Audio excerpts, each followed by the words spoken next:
আচ্ছা, যতক্ষণ আজান না হচ্ছে আমরা প্রশ্ন উত্তর করবো ইনশাআল্লাহ, না ছুটি? ছুটি দিয়ে দিই, তাহলে আমারই ভালো হয়। পানি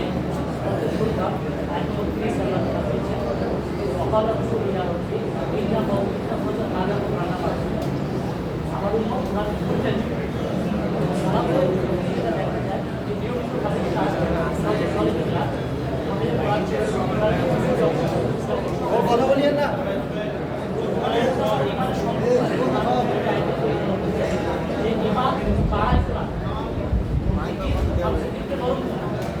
আমরা বর্তমানে সালাফি দাবি করি ম্যাক্সিমাম যুবক কোরআন থেকে পিছিয়ে আছে, থেকে পিছিয়ে আছে। তো দাবি কি কাজে রাখবে পায়রা সালাফি? শুকরান। শেখ প্রশ্ন করেছে সূরা আল ফুরকানের 30 নম্বর আয়াত, বিশেষ করে 30 থেকে 43 নম্বর আয়াত পর্যন্ত কোরআনুল কারীম প্রসঙ্গে আল্লাহ সুবহানাহু ওয়া তাআলা অনেকগুলো কথা বলেছেন। আর এই কোরআন সে মুসলিম কিতাব সামের হাদিস নাম্বার 1180 তে বলছে আল কোরআন হুজ্জাতুল আলাইক।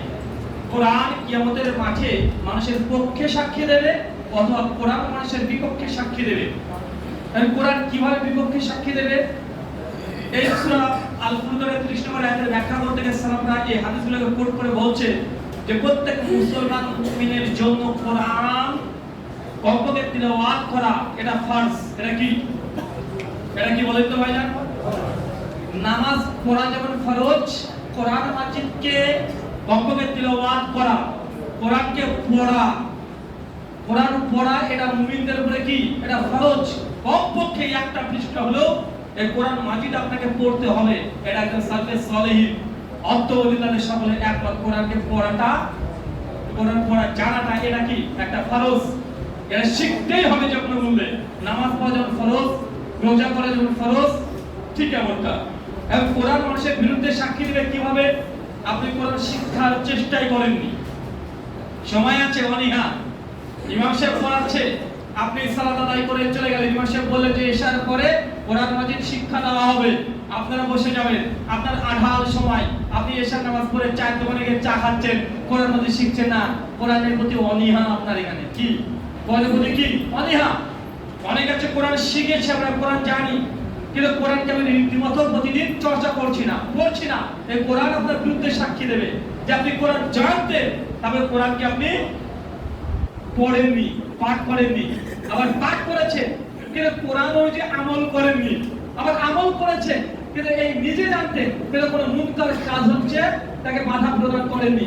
এটা অনেকগুলো কোরআন প্রসঙ্গে বিষয়গুলো ইনক্লুড এখানে হবে যে কোরআন মানুষকে কিভাবে বিরুদ্ধে সাক্ষী দিতে পারে, কোরআন কিভাবে মানুষের পক্ষে আসতে পারে। শুকরান, জাযাকাল্লাহু খায়রান। মানহাজুস সালাফ এর বাংলা অর্থ আল মানহাজ। মিনহাজ, মানহাজ এই শব্দগুলো মানে একটা রাস্তা চলার পথ, রাস্তা বা চলার পথ। সালাফ মানে পূর্ববর্তী। সালাফ মানে কি? সালাফ মানে আসল মানে পূর্ববর্তী, যারা চলে গেছে। সে বুখারীর 2258 নম্বর হাদিস, আল্লাহ নবী বলেছেন খায়রুন নাসি করনি, সবচেয়ে উত্তম যুগ হচ্ছে তিনটা, সুম্মাল লাযিনা ইয়ালুনাহুম সুম্মাল লাযিনা ইয়ালুনাহুম। প্রথম শ্রেষ্ঠ যুগ হচ্ছে আমার যুগ, তারপরের যুগ, তারপরের যুগ। মানে আল্লাহর নবীর যুগ, সাহাবীদের যুগ, তাবে তাবাইনের যুগ, মানে 100 বছর লাগভাগ। এই যুগটাকে আল্লাহ নবী বলেছেন সর্বশ্রেষ্ঠ যুগ। এই যুগটাই মূলত সালফে সালেহিন বা সালাফ। এরা কি কথা বলেন? এরা হচ্ছে সালাফ। মানহাজুস সালাফ মানে এই তিন প্রজন্মের রাস্তাতে চলা। তিন প্রজন্ম যেভাবে কোরআন বুঝেছে, যেভাবে হাদিস বুঝেছে, যেভাবে ঈমান এনেছে, যেভাবে আমল করেছে, এই তিন প্রজন্মকে দেখে দেখে হুবহু চলার নাম হচ্ছে মানহাজুস সালাফ বা সালাফদের পথ অনুকরণ করে চলা। শুকরান, জাযাকাল্লাহু খায়রান। জি, আমার একটা আবেদন আছে যে আমাদের আবু হাদিসের মধ্যে অনেক মতভেদ দেখা যাচ্ছে যে এটাকে এক জায়গায় করা যায় না। এই মতভেদের মধ্যে অনেক সমস্যা দেখা যাচ্ছে। কি সমস্যা? সমস্যা মানে একদিনই হয়, আরেক দিন হয় মতো মানছে না, মত মানছে না, এরকম সমস্যা আমাদের দেখা যাচ্ছে। কি ব্যক্তিগত মত না ধর্মীয় মত? বিষয় হচ্ছে আর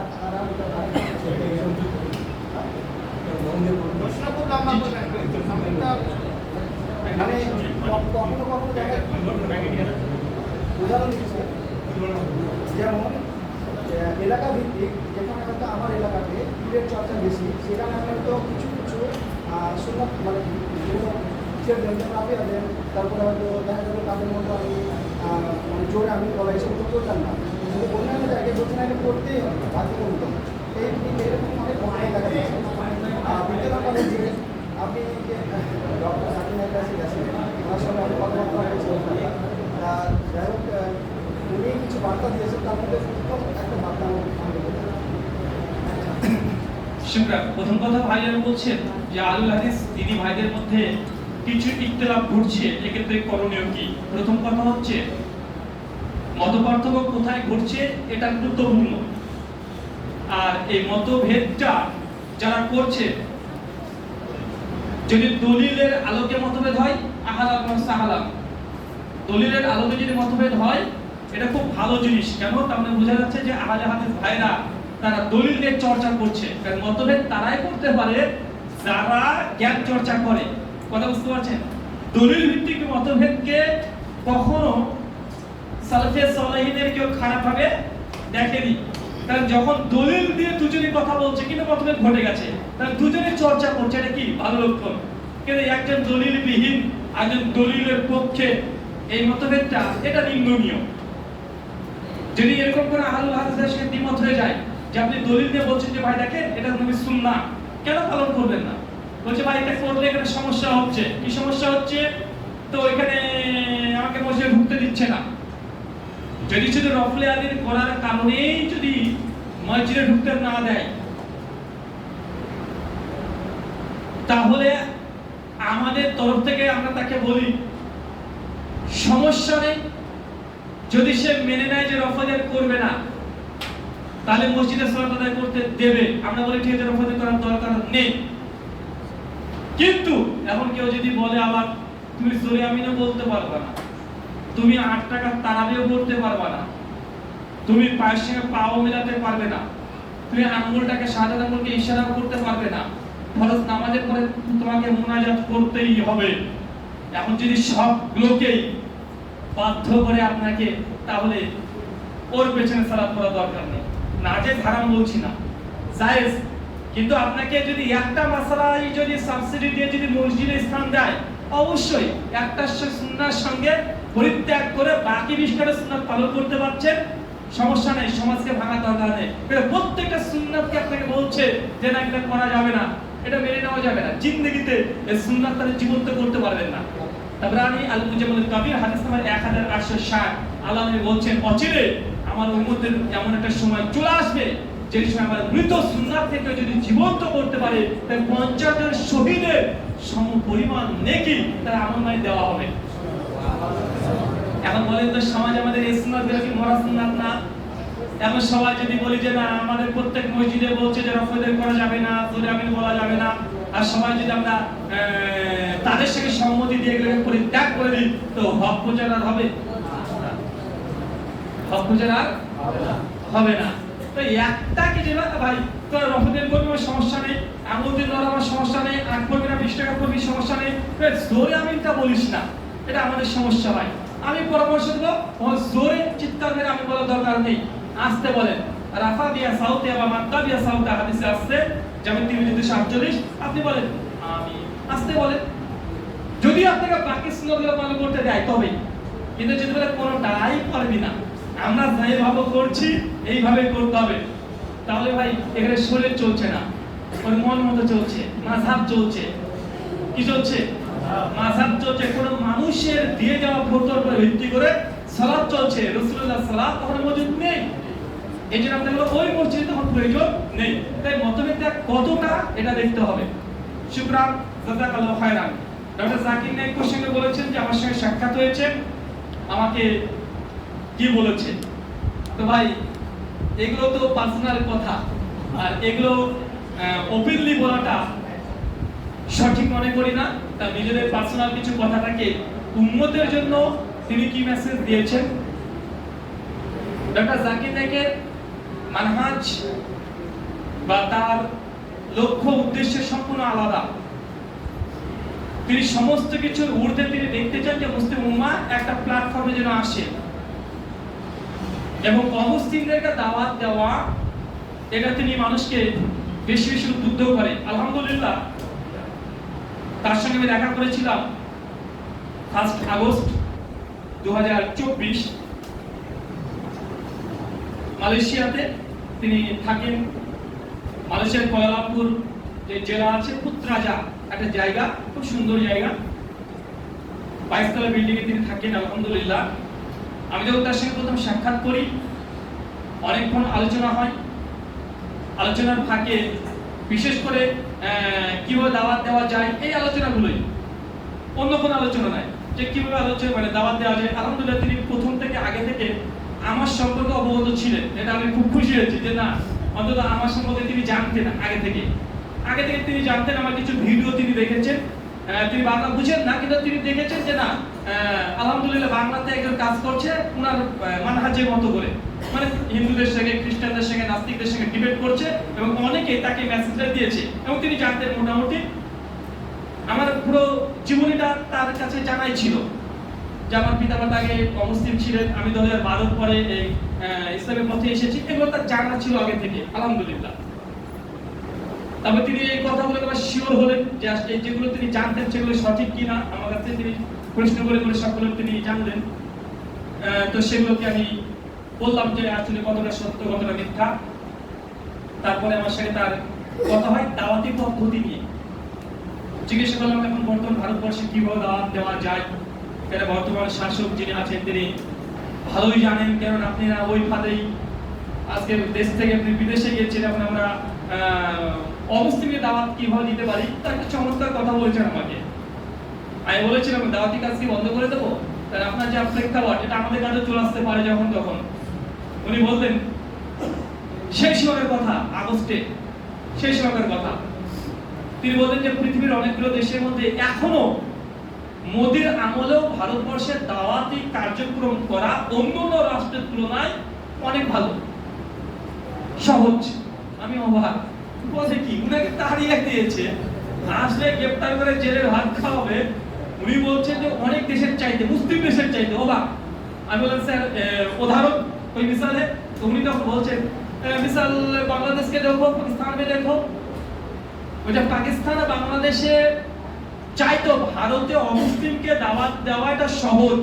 ওটা বাংলাদেশে তুমি অমুসলিম হিন্দুদেরকে দাওয়াত দিতে পারবে না, দিলে তোমার বিরুদ্ধে মামলা করে দিবে। আর একবার মামলা হয়ে গেলে বাংলাদেশ যা প্রেক্ষাপট, সেটা শেখ হাসিনা ছিল। 5 আগস্ট বাংলাদেশে আন্দোলন শুরু হয়, কিন্তু সেই সময় কোন সরকার মানে আসেনি। তো তিনি সেই সময় এই কথা বলছেন। তো যাই হোক, ওটা কি আগস্ট ছিল? আগস্ট না, 5 আগস্টে আন্দোলন হয়।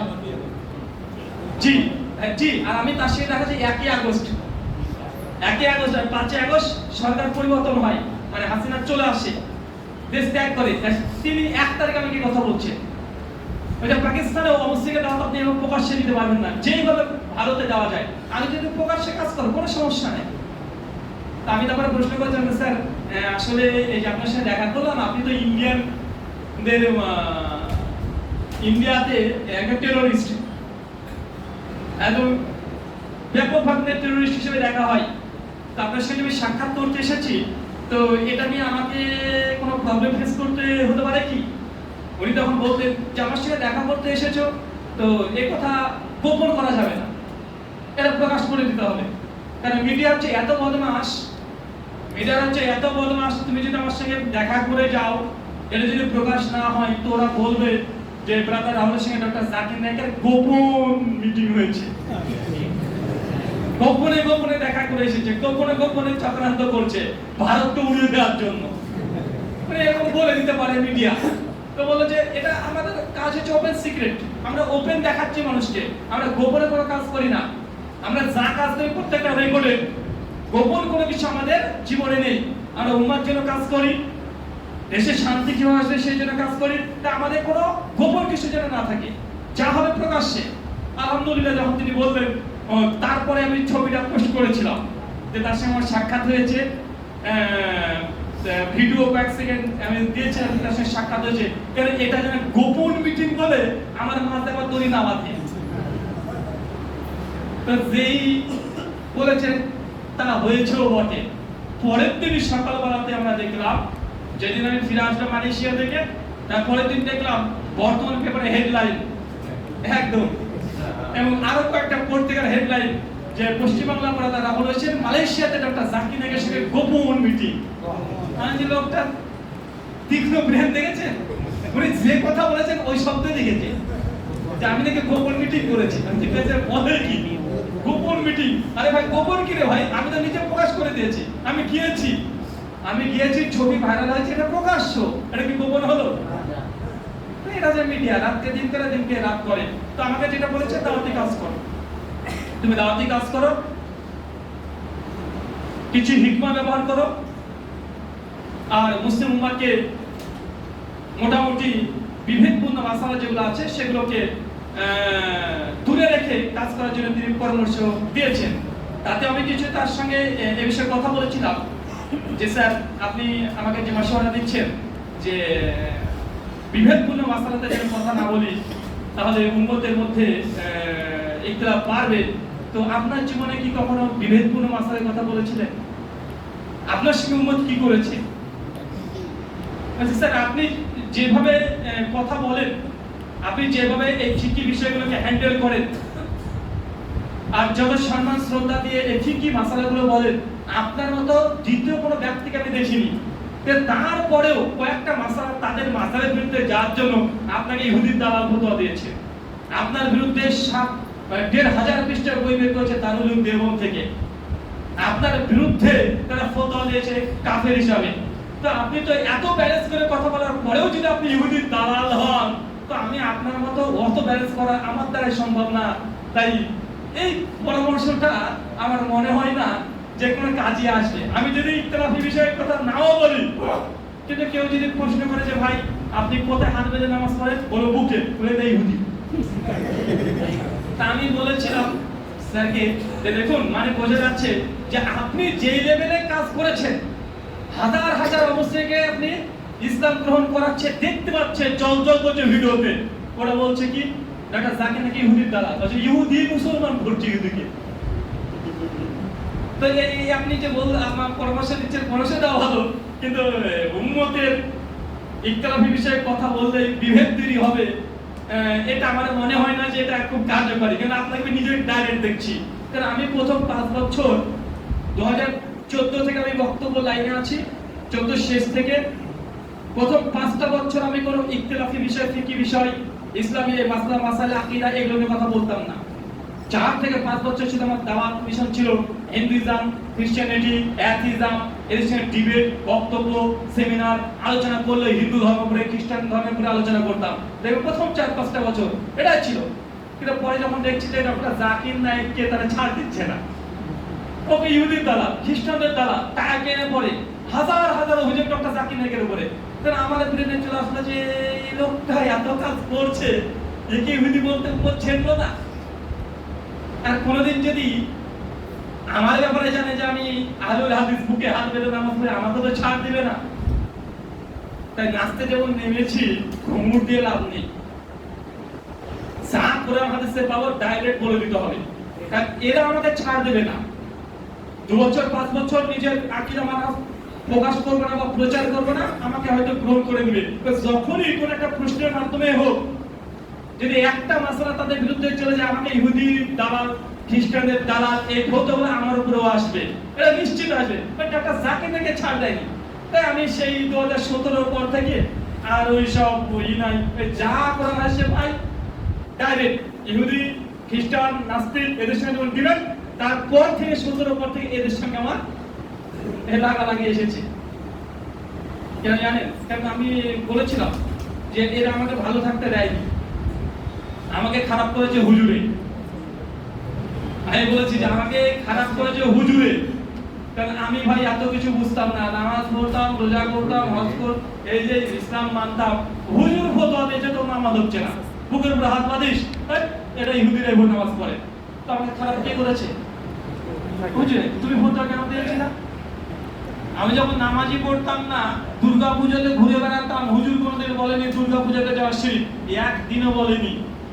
যখন নামাজ পড়া ধরলাম তখন আমার পেছনে হুজুররা লেগে গেল, জোরে আমি বলা যাবে না, বুকে হাত বাঁধা যাবে না, 8 টাকা তারাবি পড়া যাবে না, আঙ্গুল ইশারা করা যাবে না, এরা ইহুদি হয়ে গেছে। তুমি আমার পিছনে লেগেছিলে প্রথমে, আমি তোমার পিছনে লেগেছিলাম, তো আমাকে খারাপ কি করেছে? হুজুরে। তাই হুজুরে এখন কেঁদেও লাভ নাই।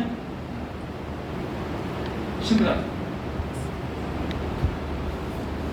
একজন অমুসলিম ভাই রাজা রাহুলের বক্তব্যের অনুপ্রেরণায় ইসলাম গ্রহণ করেছে, তাকে আমরা এখানে আসার জন্য আহ্বান জানাচ্ছি।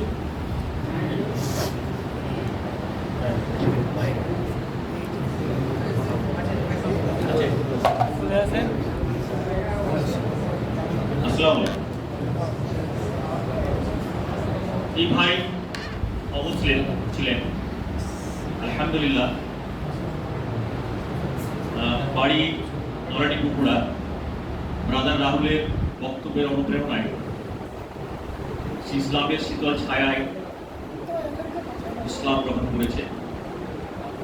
তো ভাইয়ের সংক্ষিপ্ত যে একটা পরিচয়, একটা কথা প্রশ্ন।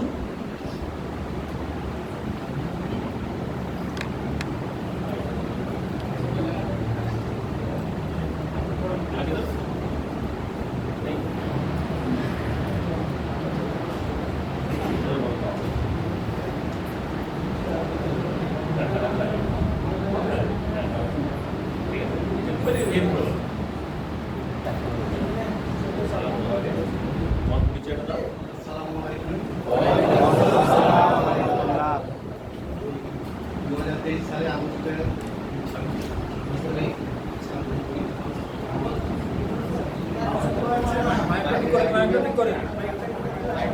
আমার পূর্বের নাম ছিল সুকুমার কোড়া,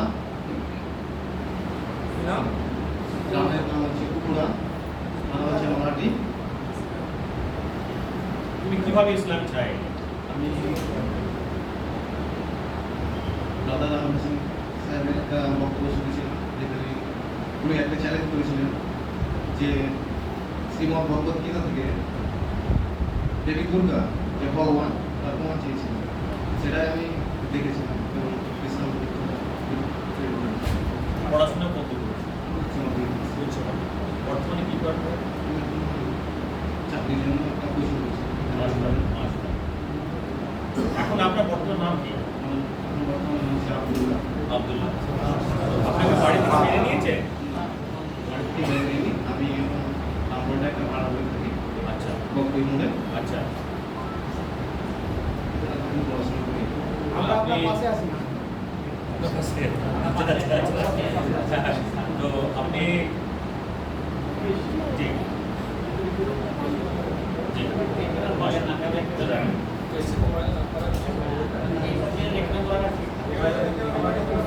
হ্যাঁ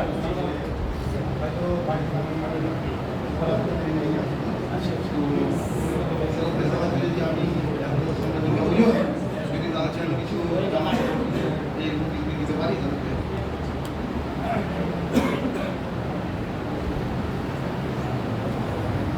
শুকরান।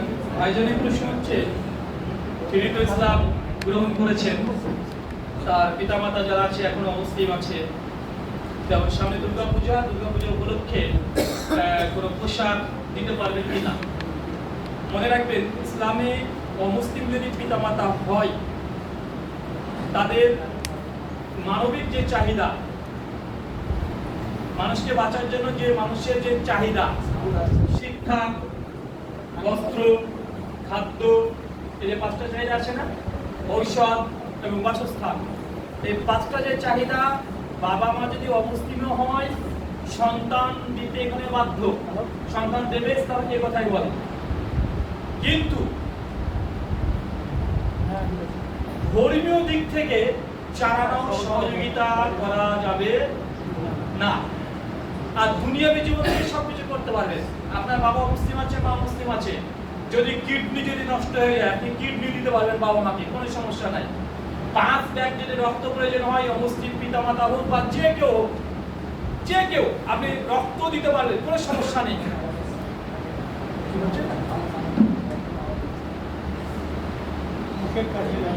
এখানে মূল বিষয় হচ্ছে এটা, একটা ধর্মীয় দিক থেকে কোনো সহযোগিতা করতে পারবেন না। যেমন দুর্গা পূজা হচ্ছে এই উদ্দেশ্যে না, এই উদ্দেশ্যে সারানা পয়সাও না। দুর্গা পুজো পার হয়ে যাক, বাবা মার পোশাক দরকারি 1টা না 10টা দেন, কোনো সমস্যা নেই। কিন্তু পুজো আসছে এই জন্য আপনি তাকে দেবেন, মানে এখানে আপনি কি করলেন? এখানে আপনি সহযোগিতা করলেন। সূরা মাইদা 2 নম্বর আয়াত। অসৎ কোনো কাজে সহযোগিতা করাও যাবে না। আপনি ধরেন মদ খান না, মদের দোকানও নেই, কিন্তু একজন মাতাল এসে বলছে ভাই মদের দোকানটা কোথায় ভাই, কোথায় কোথায়? আপনি বলছেন ভাই ওইটা ওইটা ওইটা। এই যে আপনি দেখিয়ে দিলেন, কোন হবে কি হবে না? কেন? অসৎ কাজে কি করেছেন? সহযোগিতা করেছেন। ঠিক অমুসলিম পিতামাতা হোক, এই ক্ষেত্রে আপনি সহযোগিতা করতে পারবেন না। অন্য সময়তে গায়ে রক্ত দিয়ে দিতে পারবেন, কোনো সমস্যা নেই। শুকরান, জাযাকাল্লাহু খায়রান।